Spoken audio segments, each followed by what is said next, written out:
Before Access, I was on a journey. I got myself into some trouble.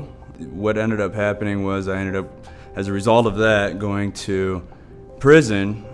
Then when I found out about Access, because some other people I knew that had a record, I went over there and applied, went through the class. My life's changed because I was starting over.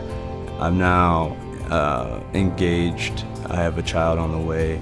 You know, I didn't have a driver's license at the time. I got my license reestablished. I was able to finance a new car, rebuild my credit, make great relationships and connections here, and feel like you're part of something that matters. I started from nothing, like from the bottom, and it wasn't that long ago. And now I have all these things.